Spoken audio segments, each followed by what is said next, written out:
One Piece capítulo 1056. Finalzinho de Wano, reta final, mas ainda tem coisa pra falar desse arco incrível. Galera, a gente tá aí, como a gente previu, né, no vídeo anterior, a gente tem finalmente ali aquela finalização a respeito do arco de Wano. E antes da gente começar aqui, eu gostaria de comentar, né, um destaque para capa, né, as histórias de capa que o Oda vem construindo ali com um foco no núcleo da família do Sanji, né? É uma situação que eu acho bem complicada, eu não sei como o Oda vai desenvolver isso, mas você tem um dos principais agora filhos da Big Mom nativa, né, que é o Oven e o Katakuri indo para cima deles, né? O que você acha disso? Olha, aí? eu achei uma doideira isso que tá rolando aqui. E assim, eu não sei como eles vão conseguir sair disso, porque o Oven é muito forte, mas essa turma daria conta. Mas se a gente lembrar de como foi difícil pro Luffy vencer o Katakuri, eu acho que ele sozinho daria conta da Germa 66 inteira. E isso me deixa mais uma dúvida, que é o seguinte: o Jinbei na fuga, ele tava com a Germa 66, né? E ele saiu de lá, mas como que ele saiu e eles acabaram ficando? A gente sabe que essas histórias de capa, elas não são muito bem desenvolvidas, né? Porque o foco com certeza é no mangá. Mas fica aí a curiosidade pra gente ver o que vai acontecer. Com certeza. Mas tá sendo bem interessante voltar, porque já tinha um tempinho que a gente não tinha história de capa antes dessa saga aqui, né? Então, bacana que o Oda voltou. Sim. Talvez a gente ainda veja um pouquinho de Germa 66 mais pra frente. Eu acho muito difícil eles acabarem morrendo, saindo de vez da história. Mas também não tenho dó de ninguém ali, com exceção da irmã do Sanji. Sim. Então, já partindo ali para a continuação, né? A gente tem mais ali uma página dedicada, como se fosse um prólogo mesmo da história do filme Red, né? Focado no Shanks ali, no bando do Shanks. Acho que não dá para considerar muito ali, é meio que um contexto a respeito do flashback, né? Em relação a ela não ter mais contato com o pai, mais uma história aí que provavelmente o pai foi comprar cigarro e não voltou mais, né? Em One Piece a gente tem isso.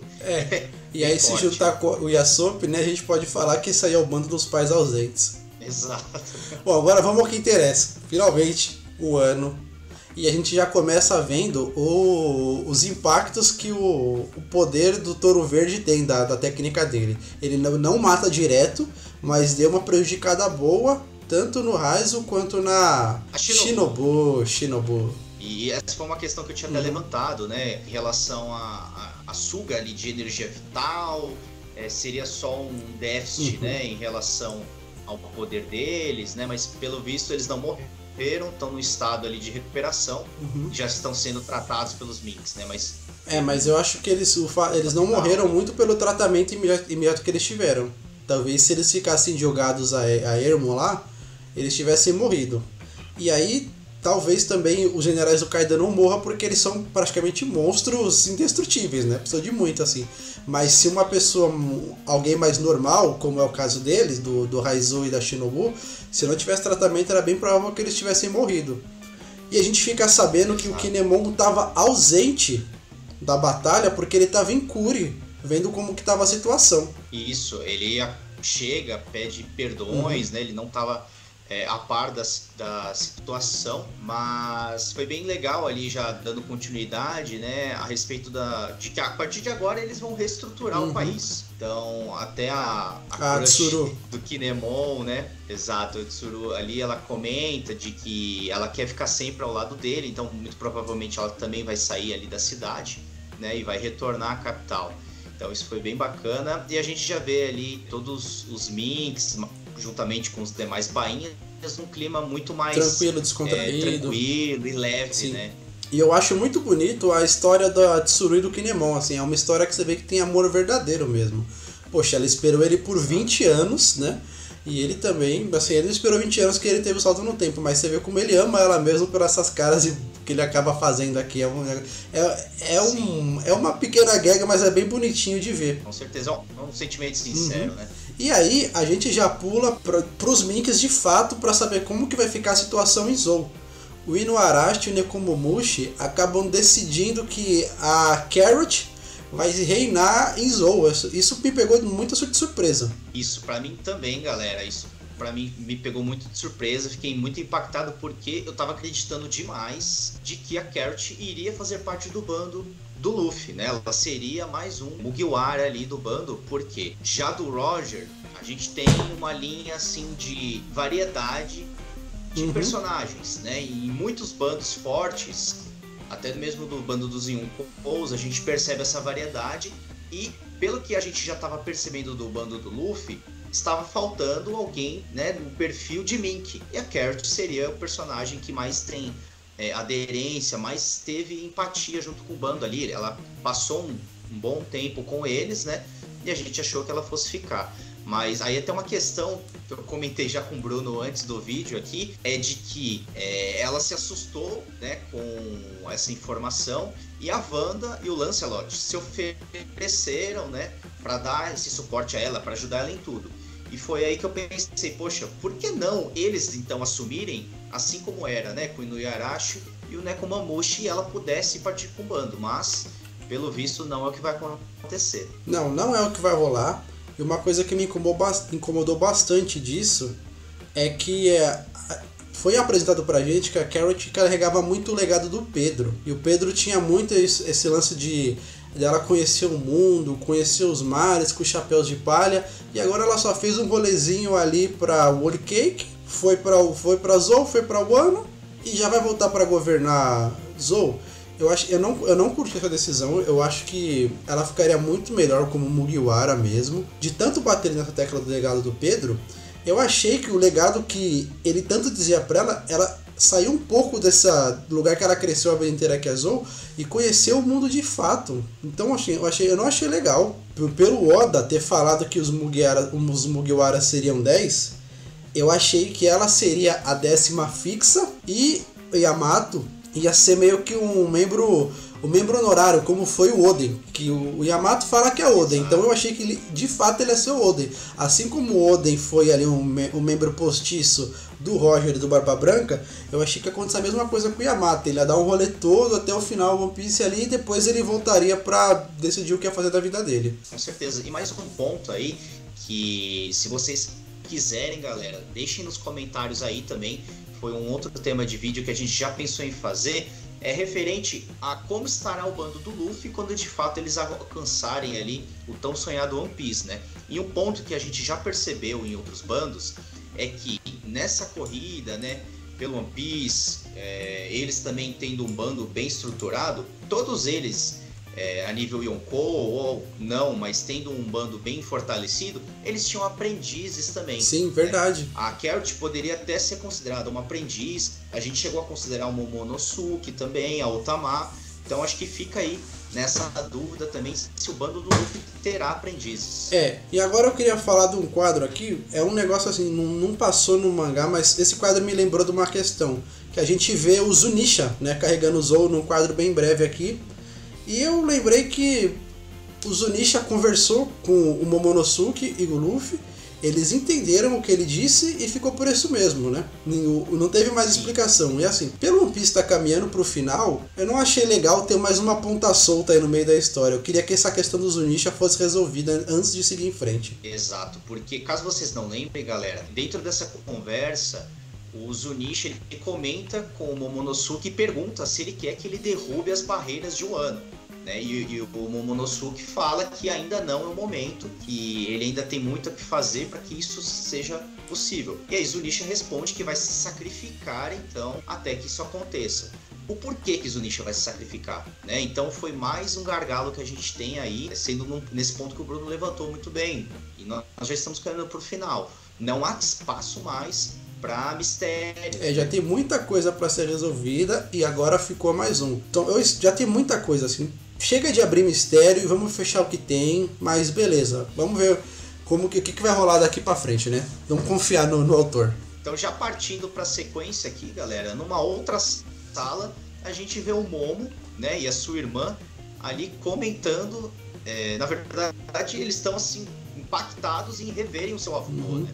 É uma cena bem emocionante que a gente vê que o avô estava meio que preparado para pedir perdão, sentindo culpa por ter deixado eles a ermo aí, né? Mas a gente já vê que eles se emocionam só de ter algum membro da família, de saber que eles não estão sozinhos, eles dois. E aí rola aquele abraço, choro, um momento bem emocionante mesmo, bem legal. E todos os bainhas vermelhas, né, parece que já desconfiavam, com exceção do líder deles, que era o Kel Kinemon. Aí acaba também tendo um momento de humor aqui, tipo ele, todo mundo sabia, menos eu. Vou fingir que eu sabia também pra não ficar feio, né? Isso foi muito engraçado e eu lembrei na hora também de quando aconteceu de que aquela estratégia que ele tinha montado, eles não foram pegos porque ele entendeu errado a mensagem, né? Então isso foi um outro momento assim também que ele levou, né, a valor ali pela estratégia, mas na verdade foi sem querer porque ele não tinha entendido mesmo. Isso foi bem bacana. E aí a gente corta para outro núcleo, que é o núcleo do Chapéu de Palhas, e eles estão discutindo ali sobre a Pluton, que realmente está ali, vem a informação, e o Luffy já mostra que não tem interesse nenhum na arma. E o Frank comenta, né, que ele queimou os planos de construção dessa arma ancestral. Não sei se vocês lembram, galera, mas eu acabei de ver recentemente na Netflix, rever, né, o arco de Enies Lobby, e nele o Frank acaba queimando o projeto da arma Pluton. Mas parece que tem uma arma Pluton... Parece não. Tem uma arma Pluton em Wano, né? E eles não estão interessados nisso. E um outro ponto aqui interessante que foi levantado, né? Acredito que pela sequência aqui do balão, uma fala do Frank, que ele diz, né, que eu achei que você diria isso referente a que o Luffy não ia querer, né? Negaria a utilização em ter posse da Pluton, só que ele comenta, né, que eu não poderia deixar de me perguntar o porquê o Oden iria querer libertar essa arma, que era um desejo dele, né, que as barreiras de Wano ali caíssem para que o país, né, a ilha ali toda fosse aberto para o mundo exterior. E aí na sequência, onde aparece a Shinobu ali numa versão pós-desnutrição. Pós-desnutrição. E pela surpresa de todos, né, ela volta ao estado dela antes de ter engordado, né? A gente pensou que era em relação à idade, mas ela já afirma que na verdade é porque ela ficou um pouco magra após o acidente na luta contra o Touro Verde. Ela emagreceu e cresceu, né? Então assim, é muito legal ver o Oda brincando com essa questão de ser um desenho, ele poder trabalhar isso. Eu achei bem bacana, bem engraçado. E ficou uma cena divertida. A gente vê aqui que agora a gente tem uma aprendiz de Kunoichi, né? E ela já diz que vai entrar no bando do Luffy assim que aprender as técnicas dela. Então aí, ó, quem sabe no futuro não tem um aprendiz aí. É bem capaz, o Tama é uma forte candidata. E a gente pode lembrar, né, não tão distante assim, foi recentemente inclusive, como ela ajudou na guerra, porque ela tem uma Akuma no Mi muito apelona. Muito forte. E agora aqui me surgiu um personagem que eu tinha esquecido completamente dele. Caribou apareceu e ele ouviu todas as informações sobre a Pluton. E ele lembra a gente aqui que ele também tem as informações de Poseidon. Não sei se vocês lembram, galera, mas Poseidon é a Shirahoshi. Ela tem a habilidade de comandar e conversar com os reis dos mares, né? Que é a habilidade de Poseidon. Acredita-se que Poseidon e Pluton juntas podem conquistar o mundo. E o Luffy tem informação das duas e aparentemente ele não vai usar, não quer usar, mas isso vai acabar caindo no colo dele em algum momento. A gente, se eu não me engano, a última vez que a gente tinha visto a aparição dele foi lá na prisão Yudon. Agora ele tá aí novamente, né? Ele sempre esguio, vindo pela sombra, se aproveitando, né? Sempre próximo ali em certas situações em que se encontra com os chapéus de palha. E ele comenta que essas informações, ele tem certeza de que uma certa pessoa adoraria saber disso. E aí que fica a pergunta, galera. A gente quer saber de vocês também. Deixem nos comentários quem vocês acham que ele vai servir de informante. Para quem que ele vai passar essa informação. Comentem aí, eu quero saber também quem vocês acham que é. Mas eu vou dar meu chute aqui, tá? Sem embasamento nenhum. Mas eu continuo acreditando que quem vai querer essas informações, para quem ele vai fornecer, é o Barba Negra. Eu acho que deve ter alguma ligação com ele. O Barba Negra tá muito sumido. E ele é o tipo de pessoa que se aproveitaria dessa situação de entrar em um ano, causar o terror lá e roubar pra ele Pluton. Exato, galera. Ele é muito ardiloso. A gente não sabe como que tá a corrida dele pelo One Piece, né? A gente não teve mais informações dele. Então, eu não duvido nada de que ele esteja esperando o Luffy sair de Wano para chegar de fato aí no país. Tomara. Seguindo aqui, a gente vê o projeto de restauração de Wano sendo pensado. Alguém ali quer falar com o Moon, mas ele só quer saber onde está o Chapéu de Palha para ele poder continuar interagindo e entrosando com eles. Mas a gente acaba sabendo que os Chapéus de Palha já estão prontos para ir embora e eles vazaram, estão planejando vazar e sem se despedir do Momonosuke e do Kinemon. Ele fica desesperado quando não os encontra, vai chamando ali pela Nami, pelo Zope, o Sanji, o Chopper e não encontra nenhum. E aí onde então ele se esbarra ali junto com o Kinemon, né? Eles vêm ali, se eu não me engano é a buia, né? Que chama ali aquele instrumento bem característico de Wano. E aí onde eles ficam sabendo que eles já vazaram. E só uma coisinha aqui, a gente vê a menininha que provavelmente a buia que foi afetada pela aquela Akuma no Mi artificial que fazem eles ficarem rindo sem vontade. E quando eu tava lendo o arco de Wano, eu achava que o Chopper ele ia criar um antídoto para isso. Por ele ser um médico, ele ia criar uma cura para isso. E saber que os Chapéus de Palha vão embora de lá e boa parte da população de Wano está afetada por essa praticamente uma doença, né, de você ficar rindo o tempo todo sem ter vontade de fazer isso, é meio triste. Foi uma lacuna aí que o Oda deixou, né? A gente não tem tanta informação referente a isso, mas esperamos que, por mais que eles tenham ficado com essa sequela, eles vivam uma vida de fato agora com esse riso não artificial, né? Mas seja um motivo real de alegria aí daí para eles daqui para frente. Isso é uma analogia bem legal de ver. E a gente continua vendo aqui a briga dos três capitães, né? Sobre quem vai sair primeiro e quem vai escolher a ilha. E a gente pode dizer que aqui é o fim da aliança deles. Aqui é o momento onde, se eu não me engano, é o Kid ali, né? Que tá em posse ali do Log Pose. E eles dizem que o Log Pose está apontando para 3 direções diferentes, onde eles vão, de fato, ali saindo de Wano, chegarem a 3 ilhas diferentes. Então, eles estão ali na briga para ver quem vai para qual lado. O Luffy e o Kid acabam escolhendo a mesma direção. O Law acabou escolhendo uma direção mais direta, como ele mesmo diz, né? A noroeste. E aí ele fica a disputa para ver quem que vai ficar com a leste e quem fica com a sudeste. Como sempre, o Luffy é meio azarado. Ele perde no sorteio. Então, quem vai de fato ali para a ilha, né, do sentido leste, é o bando do Kid. E o Luffy e os seus comandados ali, os Mugiwaras, seguirão a sudeste. Mas, o Luffy ele é azarado em partes, tá? Porque tudo que acaba acontecendo com ele sempre acaba levando ele pro objetivo dele. Então esse azar é bem capaz de acabar levando ele para uma ilha mais importante do que os outros dois. Com certeza, galera. E eu tô muito curioso para saber quais serão essas 3 ilhas que eles vão chegar. Mas tá, teve esse papinho aqui e provavelmente na página seguinte a gente tem a informação mais importante desse capítulo. Só recapitulando uma coisa rapidinho aqui, Bruno. No final ali, né, a respeito desse núcleo, da disputa deles, o Kid comenta, né, que enquanto ele estava discutindo com o Luffy, de que ele não gosta muito dos Yonkous, né? O Luffy até fala, né, eu sou o Yonkou, eu que deveria ter vencido no sorteio. Isso estressa um pouco o Kid, e ele fala, vocês Yonkous são um saco, mas tem um que me irrita muito mais.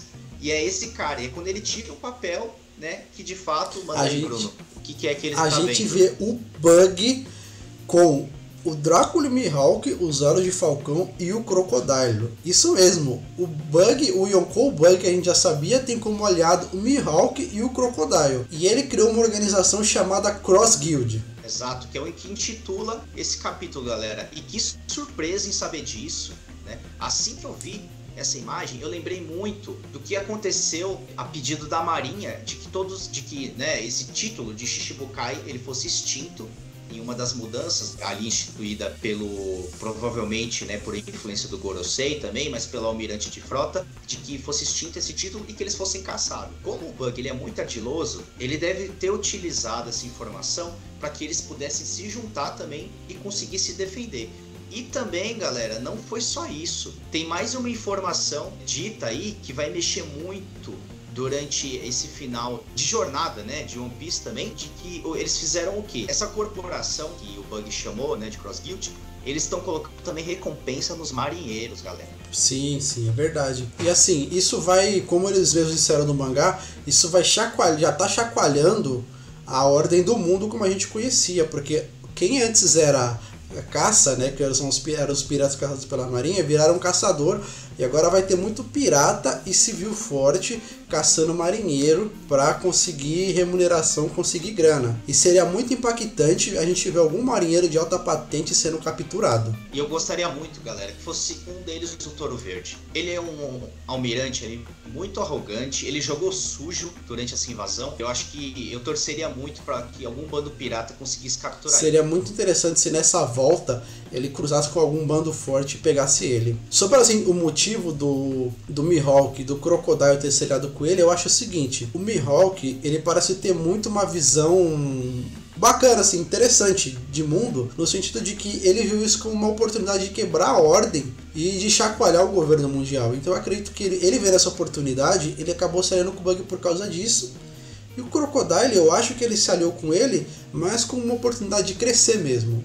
Tipo, ele é uma pessoa que tá do lado do Bug, mas se o Bug vacilasse, ele passaria a perna e tentaria roubar pra ele a alcunha de capitão e Yonko ali do bando. Com certeza. E tem um outro ponto também que eu pensei, galera, que muita gente estava teorizando em que momento o Zoro iria conseguir reencontrar o Mihawk para ter de fato esse título ali de ser o melhor espadachim. E pode ser que seja no encontro aí desses dois bandos, né? É uma grande possibilidade. E algo que a gente puxa um gancho aqui também, já partindo pro final do capítulo, que pode fazer muito sentido, é quando o LoL entrega pro bando do Kid ali, né, uma cópia do Road. Pois é. Aí, galera, quando o Kid recebe o Poneglyph do Kaido, que dá a cópia do Poneglyph do Kaido, é revelado pra gente que ele conseguiu também uma cópia do Poneglyph da Big Mom, que ele pegou de um dos generais dela. Eu acho isso muito sem graça, pelo seguinte: a gente lembra em Whole Cake como foi difícil pro bando do Luffy, pro Brook, alguém conseguir se infiltrar lá onde estava o Poneglyph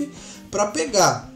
E aí ele foi lá com o bando dele, pegou o Poneglyph e foi embora. Aí você pode argumentar comigo que ele pegou de um general. Mas pô, como assim ele pegou no general? O general andava com uma cópia do Poneglyph no bolso? Isso eu achei que não fez tanto sentido assim. Eu achei que foi só uma solução bem fraca de roteiro para manter o Kid nessa disputa pelo One Piece. E um outro ponto aqui, já puxando na sequência, galera, é que o Kid ele comenta, né, que se eles quiserem de fato ali seguir, eles vão ter que procurar o homem da ferida de queimadura, mas que eles não têm pistas sobre ele.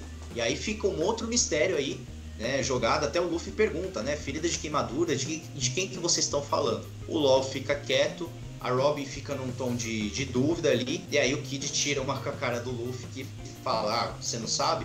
Então a gente já tá levando uma vantagem aqui. E ele fica bem bravo, né? E pede logo para que ele fale, mas a gente já muda de núcleo ali, onde a gente volta pra capital das flores. E quando falaram dessa parte da ferida de queimadura, assim que eu li, na minha cabeça eu já vi o Sabo. Pra mim era um negócio certo, mas eu vi um pessoal em dúvida nos comentários do capítulo do mangá, também comentei com o Gustavo, e eu acredito que seja o Sabo, galera. Se vocês lembrarem, quando ele era pequeno e teve aquele incêndio, ele queimou um olho dele, tem uma ferida bem feia de queimadura, e o Sabo ser essa pessoa que está em posse do Road Poneglyph lá com os revolucionários, seria uma forma muito boa de ligar a história do que está tendo dos revolucionários com o Chapéu de Palha. Essa é uma forte possibilidade aí. Eu também fiquei meio na dúvida, mas depois que o Bruno comentou aí, eu acho que de fato pode ser o Sabo, né? Rapidinho.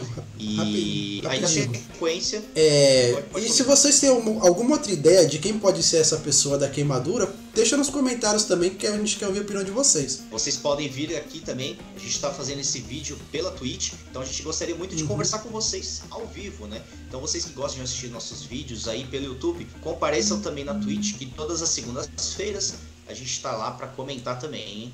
E partindo pro final aqui, a gente tem uma página que, pra mim, desculpa, nem precisava, né? Que é o Yamato aqui, dizendo que chegou finalmente a hora dele viver como Oden e ir com o bando do Luffy pro mar. Mas, pô, se você quer tanto tempo, por que você já não tava no barco pra ir embora? Precisa dessa cena toda em cima do negócio pra ir depois? Exato. Que novela, pô, vambora, pô. Aí acho que foi de fato aquela cerejinha do bolo do arco de Wano, onde daqui pra frente eu acho que eles já vão aparecer em alto mar. Esse reforço aí vai ajudar muito o bando do Luffy, né? porque a gente já tinha o reforço do Jinbe e agora o Yamato também, ele tem uma força extrema ali, né? Ele é muito bruto, muito forte. E a Akuma no Mi também é uma Akuma no Mi muito apelona. Cara, né? isso, se a gente for lembrar, ela segurou o Kaido um tempão sozinha enquanto o Luffy se recuperava. Então assim, e deu dano também. Ela, o Jinbe, o Zoro e o Sanji são assim 4 que o Luffy pode pôr pra lutar com qualquer um que eles dão conta. De fato, chegamos ao final aqui do capítulo, né? Temos muitas expectativas para ver o que vai rolar aí pela frente. E a gente quer saber de vocês, né? Deixem aí nos comentários também como que vocês acham que será o começo aí do capítulo. Eu quero saber de vocês também. E só vou deixar meus 2 centavos aqui. Eu espero que o próximo capítulo, se tiver no máximo uma página de tchau e tá bom. Eu quero uma história nova já começando no próximo capítulo. E é isso então, galera. Não deixem de deixar aquele like aí para ajudar a gente. Deixem seus comentários, se inscrevam se ainda não são inscritos. E aguardamos vocês aí. Valeu!